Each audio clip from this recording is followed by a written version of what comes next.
Hello everyone, and welcome to another episode of VizRT Tuesday Tutorials. I am your host Richard Evans. Don't forget to like, comment, and subscribe.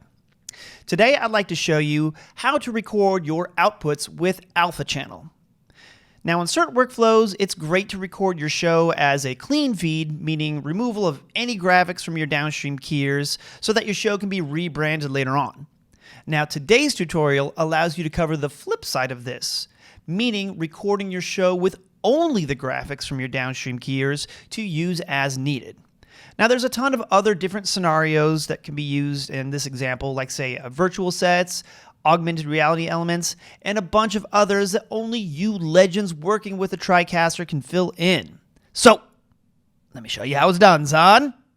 All right. So, I am in the TriCaster Vision, and let's go ahead and bring in John Munoz. John Munoz is here. Hey, he's going to be firing off some Flowics graphics, which I have down here in my buffer number 5. So we bring those on real quick. You can see I'm having my show here. It's me just talking in my show. And then we have our bugs, lower thirds, things like that going on for our Monday Night Cooked segment. Oh, yeah. Okay, so let's go ahead and take those off screen. Basically, what I want to show you is I want to record the clean feed of my TriCaster output, but then also record the graphic side specifically so that I can combine them later on using the Alpha channel. So let's take a look at how to set that up. On the Vision side of things, if I open up my output configuration, first thing I want to do is on my mix number 1, we want to make that a program clean feed. Now, to do it on the Vision, you basically will uncheck your downstream keyers like so. So those are all gone. Now you have a program clean feed.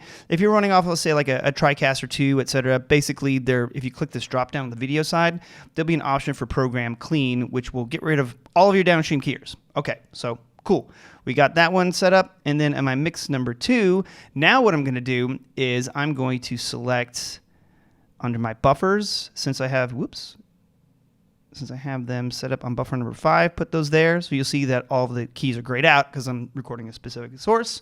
And then on the format, next thing I need to do is I'm going to, under the session right here, select Alpha. So now it is recording that output with the Alpha channel, so we can layer those on top of each other. So let's go ahead and make sure that my recordings are looking good. So I'm recording mix number 1 and 2, verify everything. All right, cool.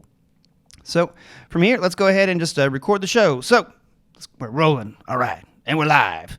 All right, so welcome to Monday Night Cooked, ladies and gentlemen. My name is Richard Evans. Let's go ahead and take a look at our lower thirds that we have cooking up for you today. All right, so the first one that we got is going to be my Richard Evans Master Chef down here.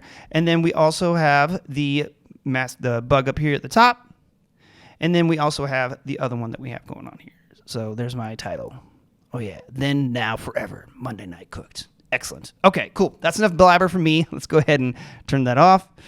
All right, so now we have both of those recordings. So now what I'm going to do is I'm going to bring them into my DDRs so that we can see those. All right, so DDR1, let me double click in here. So we recorded that as program output. And then in my DDR number 2, I have the Alpha. All right, so in my DDR1, I have my program output clip, which is my program feed clean. And then in my DDR2 is I have the Alpha output. We're going to combine those together. Now, this will be something normally you would do in, say, like a Premiere or another, second party, post-production application. But we can do it right here in TriCaster. All right, so I'm going to do that in my mix effect number 1. I'm going to have my DDR2. I'm in a 2-layer set, first of all, so you can see that right there. And then my DDR2 is on the top layer, and then my DDR1 is on the second level. And now all I have to do, now that I have my autoplay on both of these, all I have to do is take it live, and it will play both of these. So let's go ahead and take that. Boom, you'll see both of those clips are playing at the same time, and we're watching that back on the program output. And there's Richard saying some stuff, blah, blah, blah. I didn't record the audio, but boom, there you go. There's one lower third. And we got some more coming. Like so. So now those are layered on top of each other. So exactly what we want to have done here. So a lot of cool things you can do with this. Again, this was great to be able to do things like take this out to post-production, move your graphics around, however you like. So highly recommend playing around with it. And of course, have some fun. Hey, there you have it. Another helpful tip to cover your bases in TriCaster land. Now, for more tutorial videos like this one, be sure to subscribe to the VizRT YouTube channel at youtube.com/VizRTofficial. And for formalized VizRT product training, sign up for Viz University, available at vizrt.com/community/viz-university.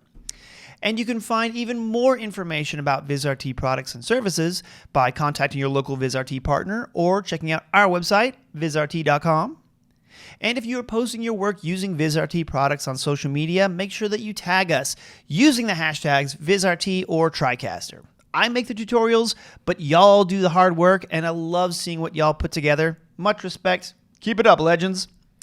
Thank you again for watching, and I'll see you again real soon for another episode of VizRT Tuesday Tutorials.